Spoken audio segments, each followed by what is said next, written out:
Good morning and welcome back to the VIP seat, your top destination for private aviation and business aviation news each week. I'm your host, Jesse Naor, and our co-host here, Preston Holland. We're back at it.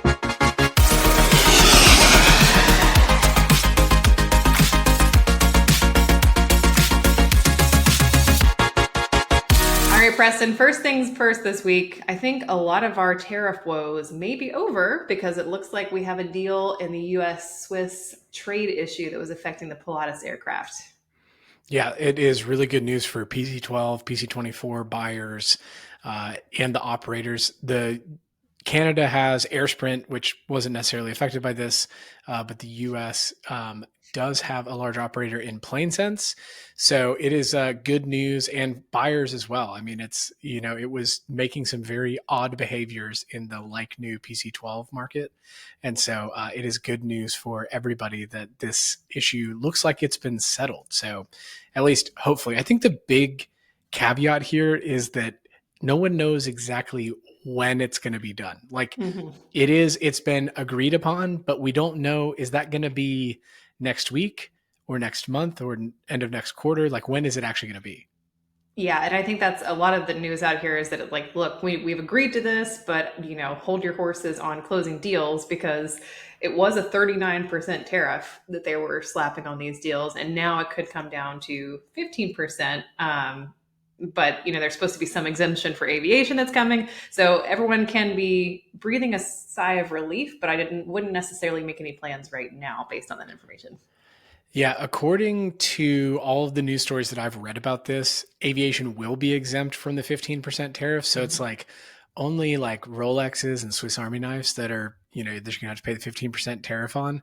But on airplanes, it's going to be exempt. I mean, it was, and the other thing was that was a two-way street. It was a problem for both sides. Both the Swiss and the US were having trouble with this. I read one statistic that Swiss International Airlines operates 12 777s, and basically that tariff would have essentially made the Swiss International Airlines bankrupt, because if you're only flying 12 aircraft, you don't have much flexibility there. And there's a lot of, or if you have 12 777s and you're kind of a relatively small airline, it could be, really tough. But there's 200 billion of investment in the US from the Swiss, with 67 billion starting in 2026. I have no idea what type of investment. I mean, are they going to open a lot of new Rolex stores? I guess. I don't know. We'll see. But David Zipkin of Tradewin Aviation said that they're pleased, and Fly USA CEO Barry Shevlin also said that his owners are relieved because they fly a few PC-12s. They did a transaction earlier this year that brought on a lot of PC-12s for them. So it is good. There's a lot of nervousness around parts availability and what the tariff was going to do for that. So I think that everybody who flies 12s and 24s are all breathing a little bit of a sigh of relief. And we thought this might happen, but the Swiss were being very stubborn. They were kind of the last holdout. So it's good to see that they finally caved.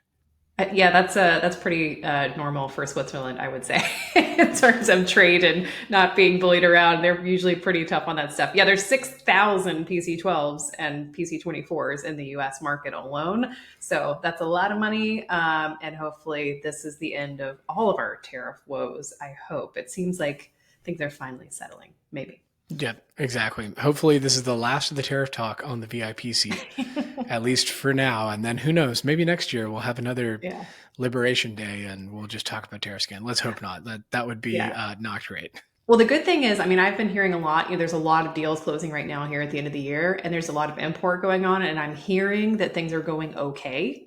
I know there was a lot of fear about, what are you bringing used aircraft specifically, but it seems like that's not happening. So pretty good for the market. And man, we're in the home stretch now. 1 month left.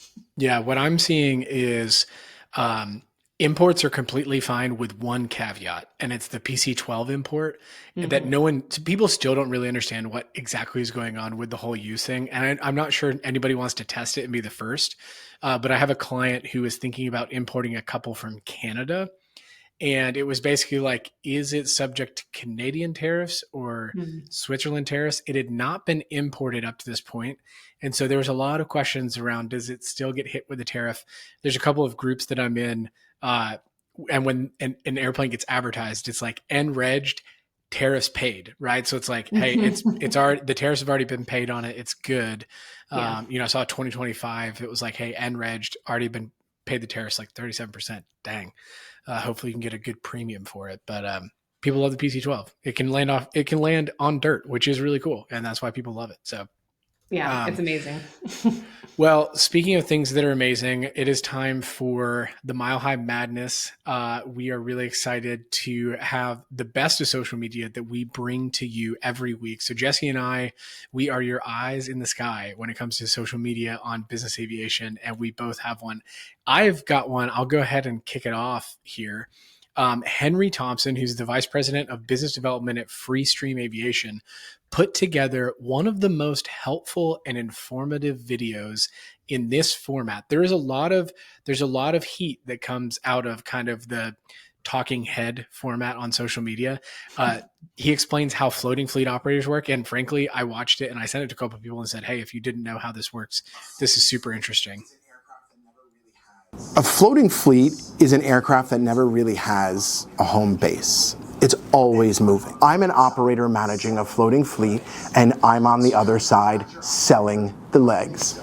So what happens is, as your operator, I may sell you New York down to Miami. Now, I know this airplane is going to Miami, right? So now I need to sell it somewhere else. My job is to keep that calendar full of trips. So now I use my resources and my subscriptions. I get a charter broker that says, hey, I have a guy that has to go from Miami to Dallas. I put that quote together and I sell it from Miami to Dallas.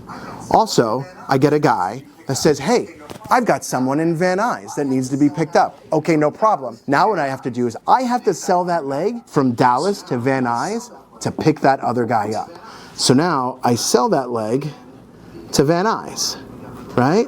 And then VN and we got my little guy right here. Now he's waiting to get picked up because what his trip is Van Nuys all the way across the country, let's say to Washington, D.C. Okay? So now I've sold the leg profitably from New York to Miami.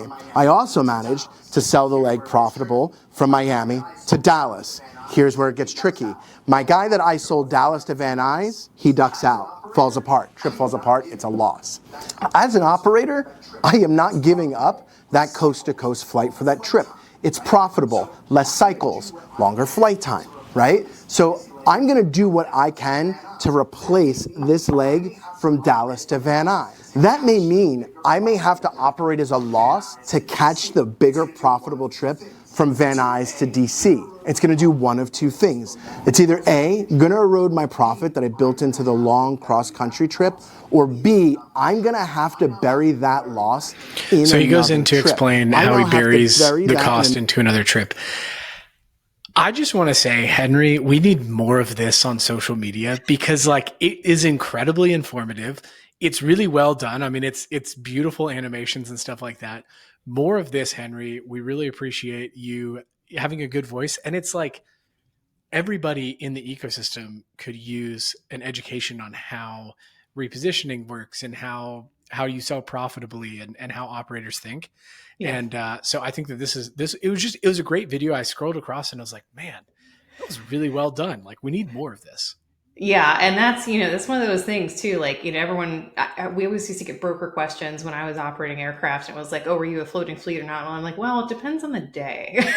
Like this is the challenge is like, especially when you have, 10, 15 aircraft, choosing, okay, like it's going to be kind of home based over here, but it's got to get home eventually. It's very complicated and it's not as straightforward as I think private jet brokers would like to think.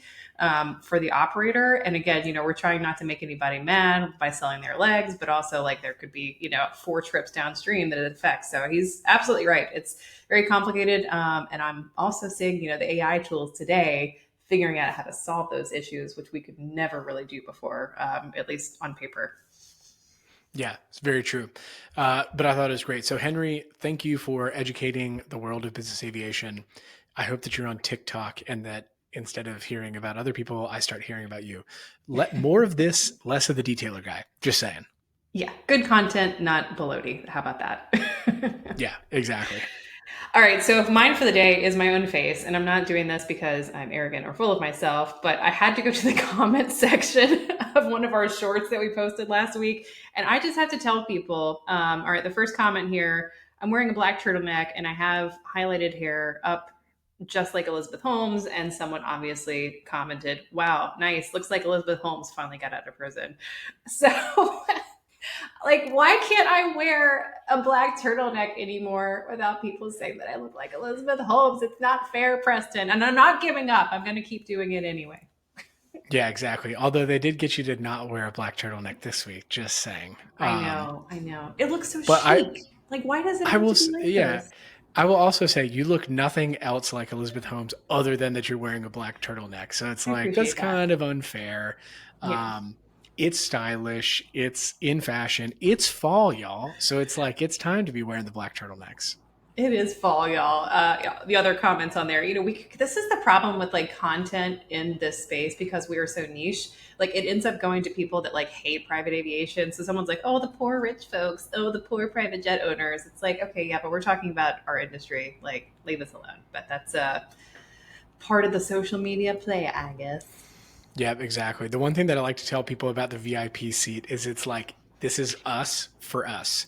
This Hmm. is not, there are some end users that listen to this show and we really appreciate you. But Hmm. at the end of the day, this show is designed for us, the business aviation community.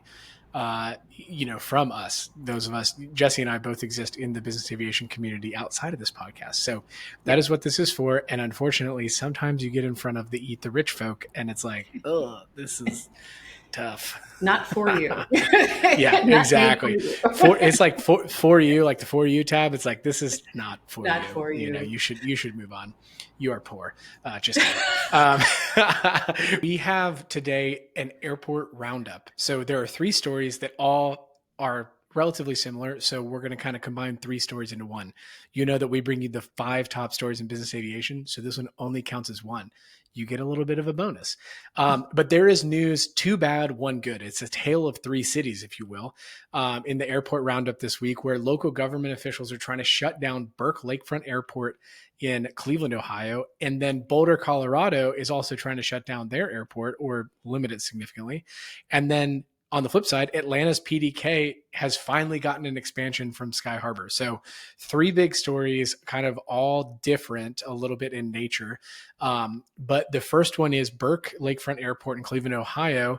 The local officials have basically, led by Mayor Justin Bibb, who has basically tried to shut down the Burke Lakefront Airport. And AOPA has chimed in and saying, look, you can't do this. The other airports around there don't have enough capacity to actually bring it in.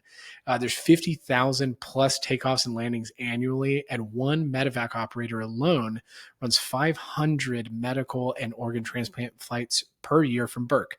So there's an argument that it's not in the public interest to shut down the airport, and instead you want to develop it for lakefront property. Like, come on now. Yeah, I mean, I can understand where they're coming from because it is primo like lakefront property. That's also what makes it a beautiful place to land, and it's also the only place like if you've been to Cleveland before, it's the only place that's truly next to downtown. So like these medical missions, these organ missions, guess where the hospitals are? They're downtown. So if you want to be able to do these missions efficiently, you need to be at that airport. But yeah, I mean, it's another one of these. Airports are always hated everywhere. That's why I still don't understand why the eVTOLs are trying to get into this business because neighbors never like the noise and complain about the emissions too. Yep, exactly. And I also think that it's a drag on the local economy if you get rid of the local airport. I mean, Mhm. you think about places like Denver. Like Denver Airport is so far away from actual downtown Denver, Mhm. and so if you take away APA, then it's like all of a sudden you have a drag in the economy because less private jets and all of the normal arguments that we have. The second story is out of Colorado, is Boulder, Colorado. There is currently a lawsuit. So Boulder had sued the FAA, which was dismissed in federal court as premature. So the city basically wants to clarify whether it has to or doesn't have to keep the airport open because the FAA claims that a 1991 grant of $5,800 obligates the airport to operate the city forever. And honestly, I mean, stinks to be you, right? If you're Boulder, Colorado. So they basically the government said, hey, premature on the suit. We need you to come up with more information. This one's pretty interesting. Yeah, and this is a common theme in all of these fights. And the FAA and state-run aviation authorities have been doing this for generations because they know that when politics gets involved, that there's going to be an airport closure or an attempt at an airport closure. So what they've done is, most airports all rely on grant funds, and that all comes from the money that you passenger pay, in FET, in facility charges. All that stuff goes into a big trust, and then those funds are distributed to all these airports over the years to actually build the infrastructure that we need to have a functioning airspace system. So, it's interesting that it's only $5,800 for that 1991. I will be really curious to see how this goes because they build in these things quite often for this exact purpose. Yeah. I think I do have one solution, and this is a crazy radical idea, but I think it's two sides of one argument. Is you have the privatization of the airport land around the airport probably solves a lot of these problems. So if you know how airports work, and this is actually going to lead us into the next story, all of the ground around the airport is owned by the county. Typically, it's usually the county, sometimes the city, but not usually. But it is almost never owned by private individuals. What does that mean? It means making investments around an airport as private citizens is basically non-functional. It doesn't work unless you can get a long enough ground lease. If you could actually privatize, give the county and the FAA final say of what can happen there. But if you privatize the land around these airports, that actually created like tax funding, it created like a taxable base, I think you could probably solve this problem. Tax the crap out of them. That's fine, right? Like you want to put high property taxes around airports. Arguably, the hangar can absorb it from a financial model, but the current financial model is the county owns the ground and then you lease the ground from the county. And if you kind of flip that on its head, I think these counties would have a lot less problem because they'd be revenue generating for the county. And then the county would be like, well, we would be dumb to cut off our arm with all of this ground. So that's my crazy idea to kind of solve this problem. But I doubt that it ever happens. And people have been trying to figure out the privatization of the ground around the airport. So Sky Harbour instead has leased 45. They've approved a $45 million development at PDK, 6-1 vote, by the way, 13 acres, 8 hangars, $576 million economic impact over a 50-year lease.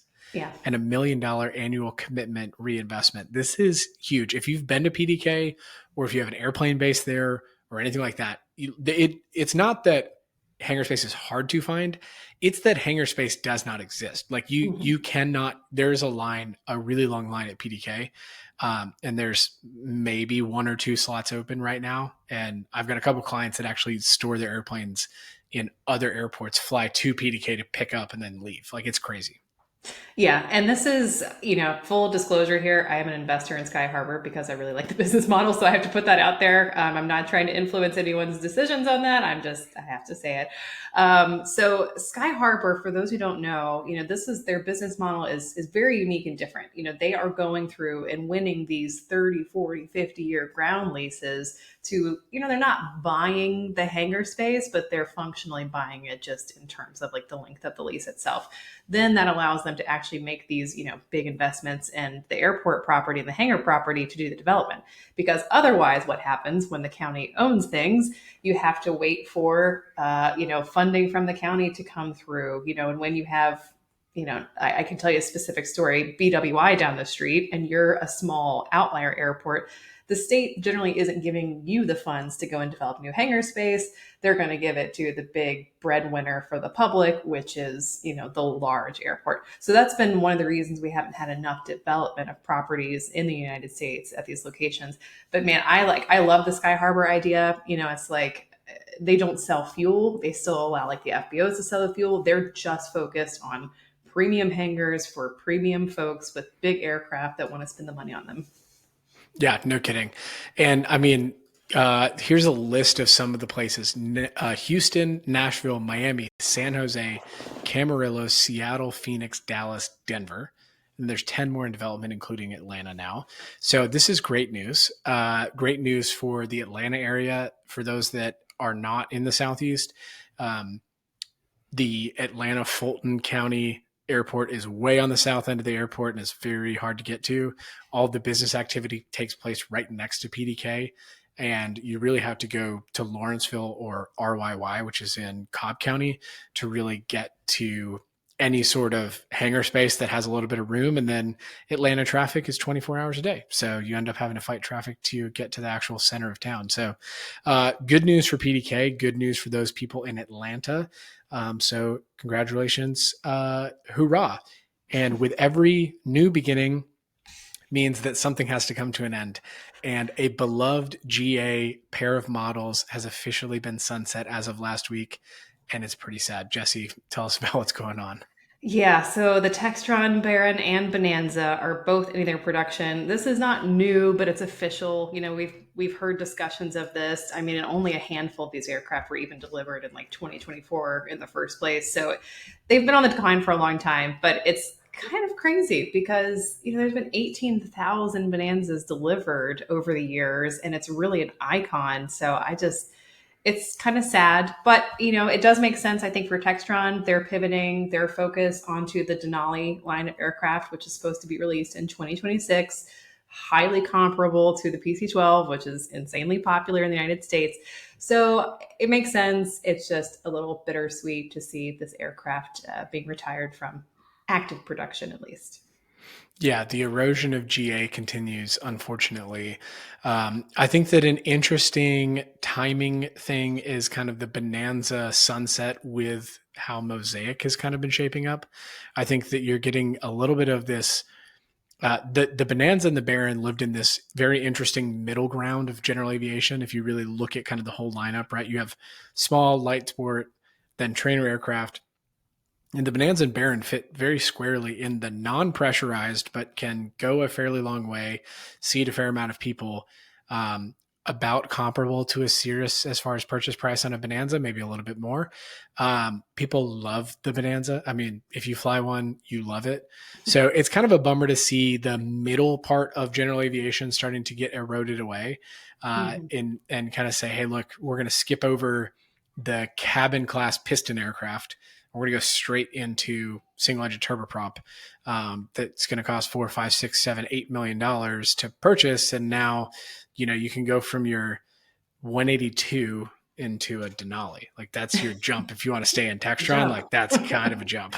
That's a big jump. Yeah. You know, I think one of the pieces of this story that I was looking at too is it seems like twin engine is not as important as it used to be, which I think makes a lot of sense because we have engine health monitoring now. We know what's going on with these aircraft engines much more than we used to. You know, we're not back in the 80s and 70s when engines were failing, you know. So I think too, there might be a shift in the consumer's comfort level with a single engine, larger aircraft versus, you know, having to go to a twin.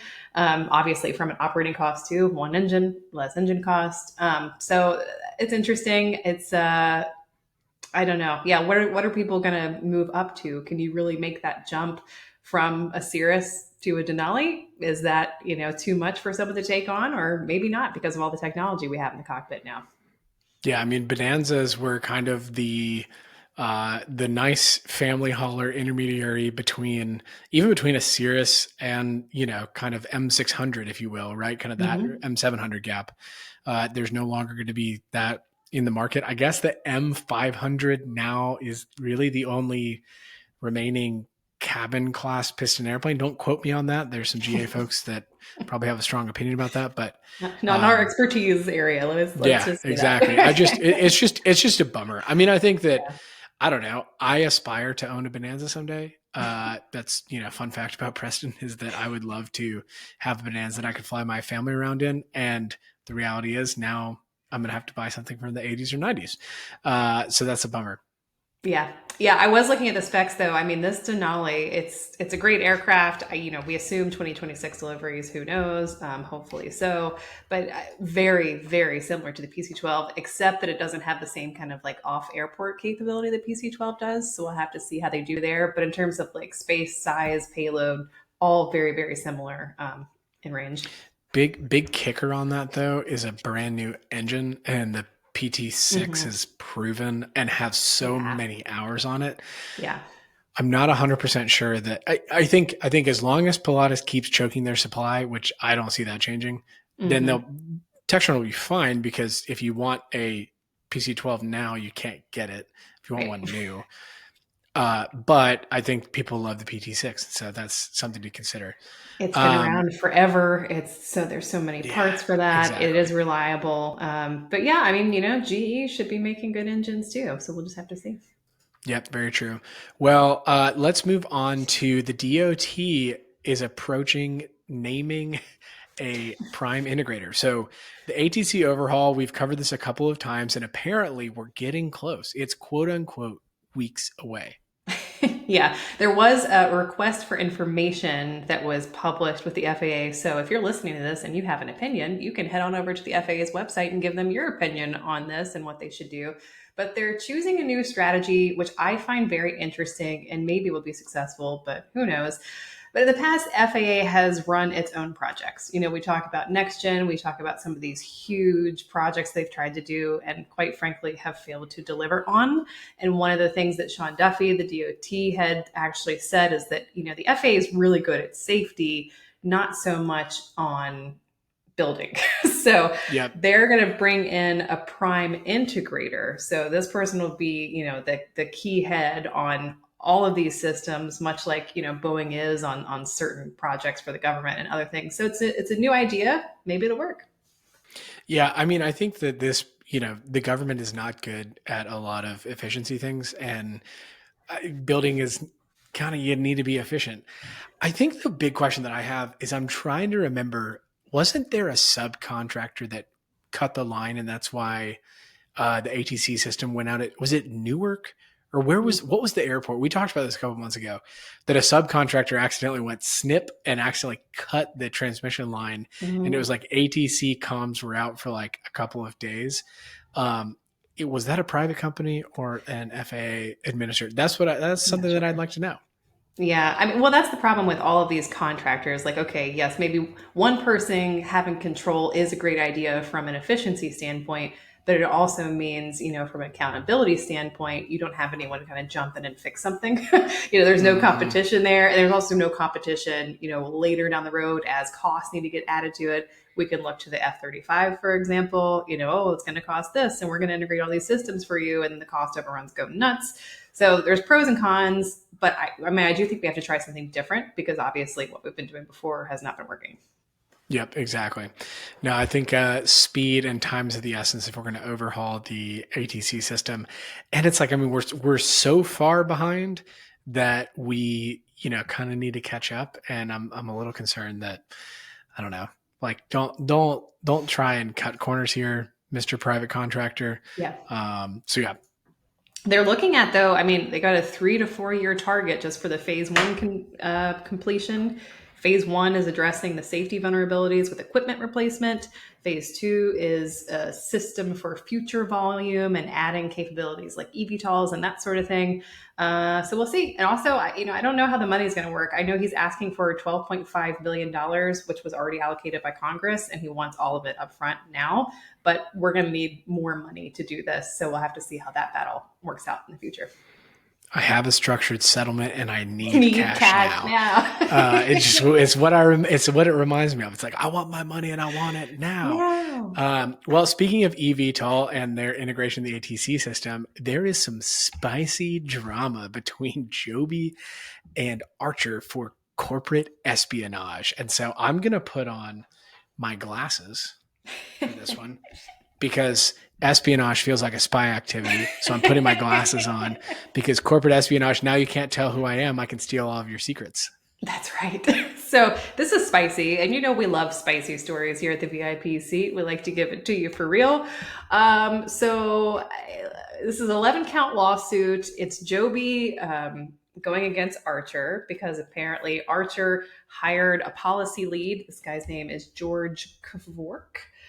Who allegedly downloaded dozens of files and emailed content to his personal email before he made the switch over to Archer. So they're suing. Say it isn't so.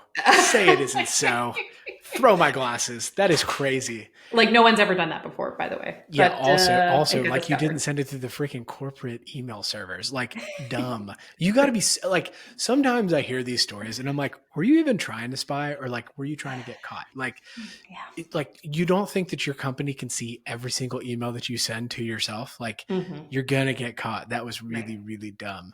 It really was. Well, and two, this comes up in when someone gets subpoenaed, the company has to give over emails. I don't think people realize, and I try to tell my employees all the time, and I'll give this advice to every one of our listeners out here. If you're writing it in a text or an email, you should assume that one day that's going to be seen by everybody in the world. Never, ever, ever put anything in an email or in a text message that you don't want subpoenaed later. Now, I know you probably have some spicy chats with your friends. That's probably one thing, but you need to keep this in mind because this is exactly what happens. And I almost feel bad for Archer here because, like, did they even know that he did this or not? Like now they're getting the blame for him bringing this information over. I mean, I'm sorry. They definitely did. You don't hire, like, hey, I've got some interest. I came from your number one competitor and I think I can help you. And you're like, you're definitely hiring this guy hoping that he brings over at the very least some knowledge, but like wink, wink, nod, nod, would love if we could see the designs that they have cooked up back there in the back room. It brings me back to this point that I had with, I referenced this conversation a few times with Gary Geisen, is that when these companies fail at the end of the day, I asked him, is it worth buying them before they hit rock bottom?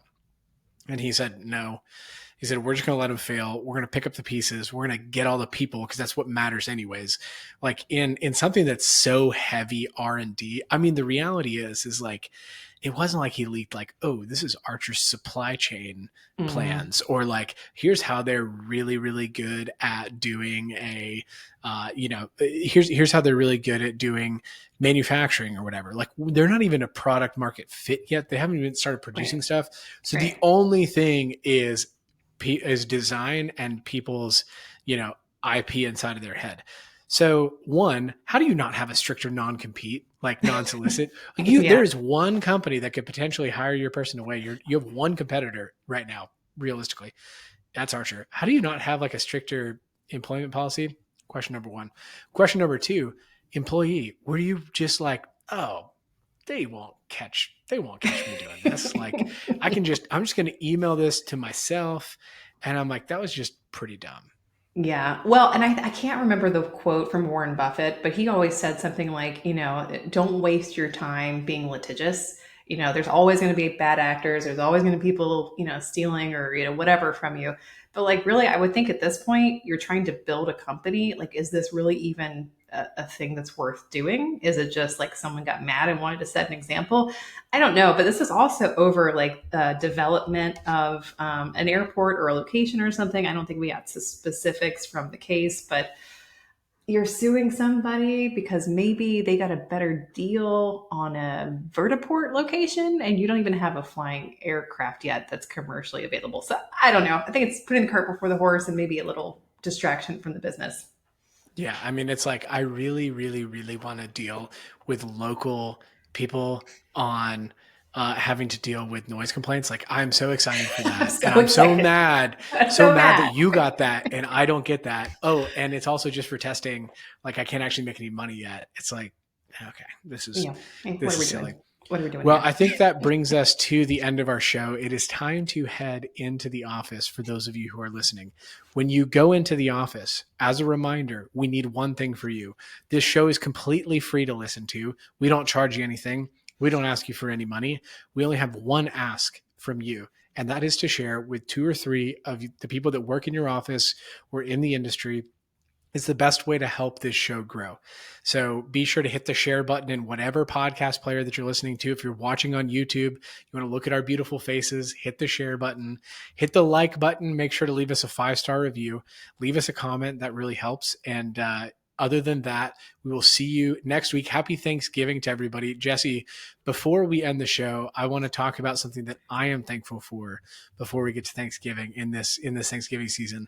And I am thankful that you asked me to be the permanent co-host of the VIP seat. For those people that don't know, I was not the founder of the VIP seat. Jesse founded the VIP seat. She asked me to be the permanent co-host a couple of months ago. And now here we are at Thanksgiving. I am thankful for you and for your friendship. So thanks for that. And it's been great. Jesse, I don't know if you have anything that you're thankful for this year. No, obviously, I mean, we're not going to pat each other in the back too much, but I am very thankful to have you as the co-host. I think, you bring so much to the conversation, so many good ideas. We have so much fun doing this show, by the way. So thankful for our listeners that have helped us. We're really becoming the top show in business aviation. Can't do that without you guys listening to it. So thank you so, so much. Hope everyone has a wonderful holiday. Yep. And you know what else I'm thankful for, Jesse? Just one last thing, because I haven't called it out yet. I'm thankful that my plant is back alive. Look at how healthy that thing looks. Nathan Winkle, this is for you. I brought it back to life. I'm going to bring it up close. Hang on. And it matches your new decor as well. I don't know if anyone who's not watching the video version of this, Preston's new office is gorgeous. Look at how alive and how vibrant so shiny. That plant looks. So lovely. I know. It's because I put it in the sun and I've been watering it pretty regularly. So look what happens when you do that. Great things happen. Welcome to the VIP seat, where we bring plants back from death. If you haven't listened to the episode there or seen it on social media, this plant was basically dead. And Jesse was like, please help your plant. And so I did. And now I've been watering it and now it's doing pretty well. So, that is it for the VIP seat. We will see you next week. Who knows? Maybe something breaks over the